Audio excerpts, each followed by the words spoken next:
Putin और Trump की meeting से ये बात तय हो जाएगी कि यूक्रेन के टुकड़े होंगे या फिर रूसी सेना यूक्रेन की जमीन खाली करके वापस लौट जाएगी।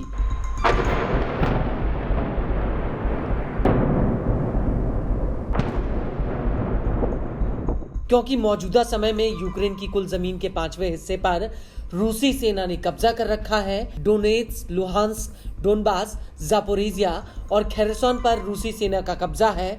हालांकि इन सभी इलाकों पर रूसी सेना का पूरा कंट्रोल नहीं है।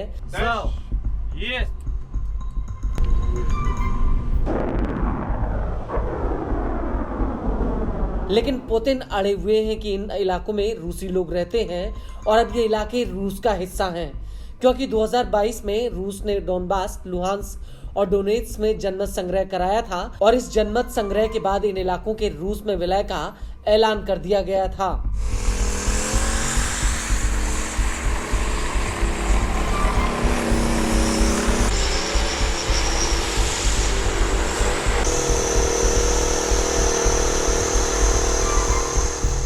लेकिन इस सब के बीच पुतिन ने एक बहुत बड़ा दांव चल दिया है, जिसने इस मीटिंग से पहले ही यूरोप तक दहशत फैला दी है। दरअसल पुतिन की मुलाकात से पहले रूस परमाणु हथियार से लैस क्रूज मिसाइल बुरोवेस्तनिक का परीक्षण करने जा रहा है। न्यूज एजेंसी रॉयटर्स ने यह जानकारी एक पश्चिमी सुरक्षा सूत्र के हवाले से दी है। रॉयटर्स के मुताबिक सैटेलाइट तस्वीरों से पता चलता है कि हालिया हफ्तों में रूस के नोवाया के जेमलाया के बैरमेंट्स द्वीप सागर के पर पैनकोव लॉन्चिंग साइट पर परमाणु मिसाइल लॉन्चिंग की बड़े स्तर पर तैयारियां चल रही हैं और अगर ये मिसाइल लॉन्च होता है तो ट्रंप के साथ मीटिंग से पहले ये परमाणु मिसाइल पुतिन का एक शक्ति प्रदर्शन होगा।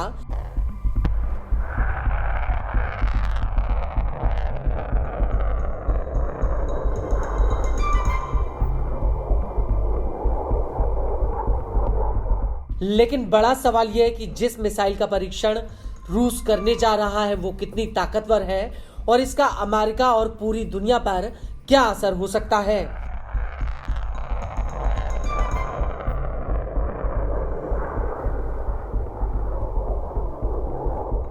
तो आपको बता दें कि बुरोवेस्तनिक मिसाइल दुनिया में कहीं पर भी हमला करने में सक्षम है।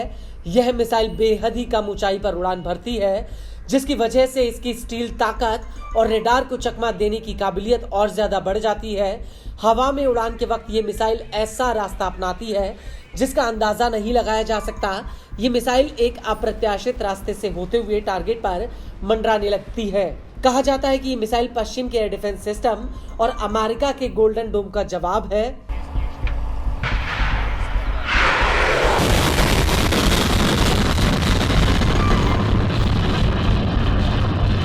और अगर रूस का ये मिसाइल परीक्षण सफल होता है तो रूस दुनिया का इकलौता ऐसा देश बन जाएगा जिसके पास परमाणु हथियार से लैस ये क्रूज मिसाइल होगी।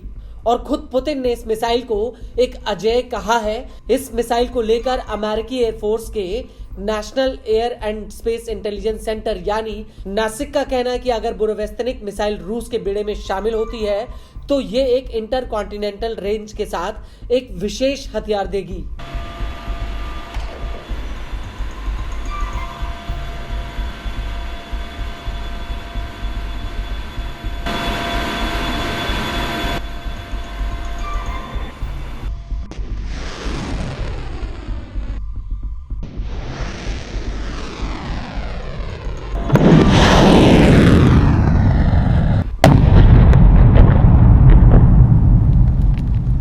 वहीं इस मिसाइल को लेकर इंस्टीट्यूट फॉर स्ट्रैटेजिक स्टडी यानी IIS ने अपनी रिसर्च पेपर में कहा है कि इस मिसाइल को जमीन से लॉन्च करने का उद्देश्य है इसे इंटर कॉन्टिनेंटल रेंज जो 10,000 किलोमीटर से लेकर 20,000 किलोमीटर तक की रेंज देना है।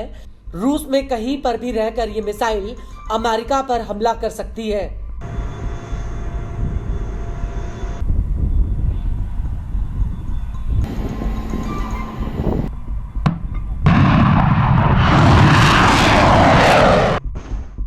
बुरोवेस्तनिक मिसाइल को लेकर रूसी सेना ने अपने दस्तावेजों में बताया है कि यह मिसाइल हवा में उड़ान के दौरान अपनी काल्पनिक ऊंचाई 50 से 100 मीटर तक बनाए रख सकती है, जबकि इंटरकॉन्टिनेंटल बैलिस्टिक मिसाइल अंतरिक्ष में एक तय उड़ान और अनुमानित उड़ान रास्ते पर चलती है जिससे इसे आसानी से इंटरसेप्ट किया जा सकता है, जबकि क्रूज मिसाइल कम ऊंचाई पर उड़ान भरती है और ये उड़ान के दौरान लगातार अपने रास्ते को बदलती रहती है, जिससे इसे इंटरसेप्ट करना बेहद ही मुश्किल है।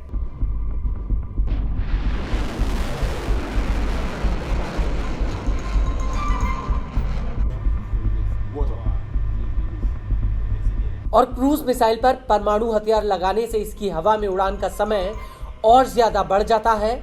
और सबसे हैरान करने वाली बात यह है कि इस मिसाइल की सारी जानकारी को टॉप सीक्रेट रखा गया है, लेकिन माना जा रहा है कि इस मिसाइल को लॉन्च करने में कन्वेंशनल इंजन का इस्तेमाल होगा, जो बाद में छोटे परमाणु रिएक्टरों को सक्रिय कर देगा। ये रिएक्टर आने वाली हवा को बेहद ही गर्म कर देंगे, जिससे टिकाऊ लगातार propulsion पैदा होगा और ऐसा करने से इस मिसाइल की इंटरकॉन्टिनेंटल रेंज असीमित हो जाएगी।